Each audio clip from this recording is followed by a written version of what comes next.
Assalamualaikum warahmatullahi wabarakatuh. Yang terhormat Bapak Gilang Mas Ramadan MPD selaku dosen pengampu mata kuliah landasan pendidikan. Nama saya Serlin Mutiara Vena. Saya dari kelompok 6 kelas 1B PGSD STKIP Bina Mutiara Sukabumi. Saya akan mempresentasikan tugas saya yaitu tentang pendidikan formal, informal, dan non-formal. Oke, langsung saja. Yang pertama yaitu tentang pendidikan formal.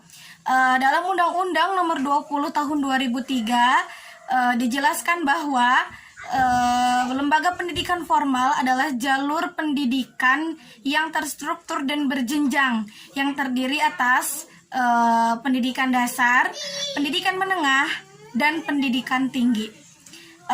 Dalam jalur pendidikan formal terdiri atas lembaga pendidikan prasekolah, lembaga pendidikan dasar SD atau SMP, lembaga pendidikan menengah atau SMA, dan lembaga pendidikan tinggi. Dalam sistem pendidikan nasional juga dijelaskan bahwa setiap warga negara diwajibkan untuk menyelesaikan pendidikan formal minimal sampai selesai tingkat SMP. Lembaga pendidikan formal berorientasi kepada pengembangan manusia seutuhnya. Darlis A juga menjelaskan bahwa Hadari Nawawi 1993 mengelompokkan pendidikan ini kepada pendidikan yang kegiatannya dilaksanakan secara sengaja, berencana, dan sistematis dalam rangka membantu peserta didiknya dalam mengembangkan potensinya untuk menjalankan kekhalifahannya. Menurut Bafadol, ciri-ciri pendidikan formal adalah sebagai berikut. Yang pertama adalah pendidikan dilaksanakan di dalam ruang kelas yang dibuat oleh lembaga pendidikan formal.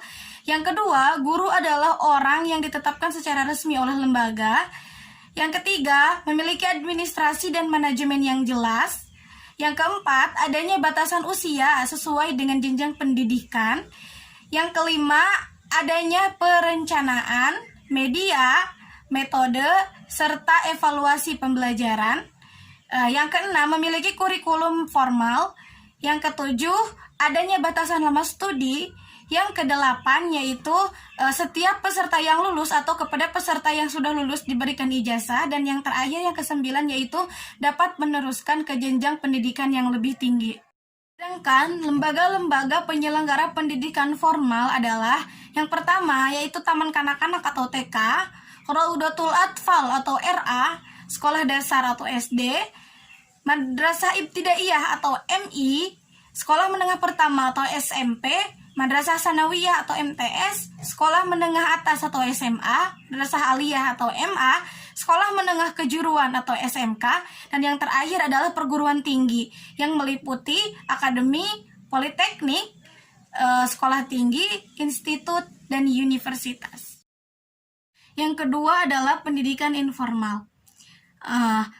Dalam Undang-Undang Nomor 20 Tahun 2003 tentang Sisdiknas dijelaskan bahwa pendidikan informal adalah jalur pendidikan keluarga dan lingkungan. Lembaga pendidikan informal itu sendiri adalah pendidikan yang ruang lingkupnya lebih terarah kepada keluarga dan masyarakat. Nah, pendidikan keluarga itu sendiri adalah pendidikan yang pertama dan utama.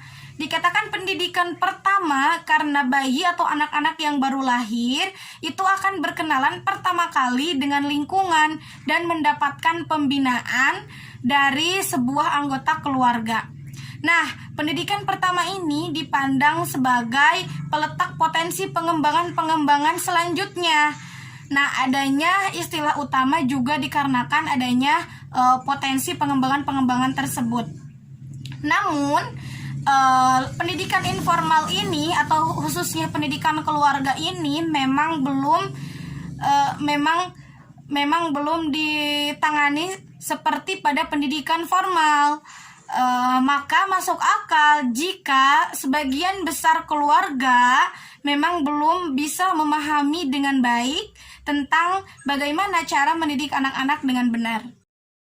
Unha menyatakan sebagai tambahan, Abu Bakar 2014 juga menuliskan tentang beberapa karakteristik pendidikan informal. Yang pertama adalah biasanya terlepas dari institusi pendidikan formal, sehingga tidak memiliki sistem yang terstruktur dan sistematis. Yang kedua, tidak memiliki kurikulum yang terperinci, atau dengan kata lain berjalan secara spontan sesuai dengan kehidupan sehari-hari. Yang ketiga adalah terpacu kepada pemahaman atau proses keseharian, sehingga tidak memiliki standar pedagogis dan hasil penilaian yang jelas dan sistematis. Nah, dan yang terakhir adalah secara sadar dialami dan berawal dari kehidupan sehari-hari. Nah, yang ketiga atau yang terakhir adalah pendidikan non-formal. Dalam Undang-Undang Nomor 20 Tahun 2003 tentang Sisdiknas disebutkan bahwa lembaga pendidikan non-formal adalah jalur pendidikan di luar pendidikan formal yang terstruktur dan berjenjang. Menurut Bafadol, pendidikan non-formal disediakan bagi warga negara yang tidak sempat menyelesaikan pendidikannya pada jenjang tertentu dalam pendidikan formal. Adapun program-program pendidikan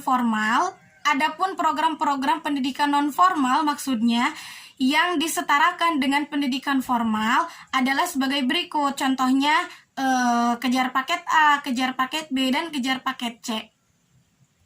Sementara itu, pendidikan non-formal juga ada yang diselenggarakan oleh organisasi kemasyarakatan seperti organisasi keagamaan, kesenian, olahraga, dan juga pramuka. Nah, lembaga pendidikan non-formal ini juga diselenggarakan bagi warga masyarakat yang membutuhkan layanan pendidikan yang berfungsi sebagai pengganti, penambah, dan atau pelengkap pendidikan formal dalam rangka mendukung pendidikan sepanjang hayat. Menurut Bafadol, ciri-ciri pendidikan non-formal tersebut adalah sebagai berikut. Yang pertama adalah pendidikan berlangsung di dalam lingkungan masyarakat. Yang kedua adalah guru merupakan fasilitator yang diperlukan. Yang ketiga, tidak memiliki batasan usia. Yang keempat, materi pembelajaran praktis disesuaikan dengan pragmatis. Yang kelima adalah waktu pembelajaran singkat dan padat materi. Yang keenam adalah memiliki manajemen yang terpadu dan terarah.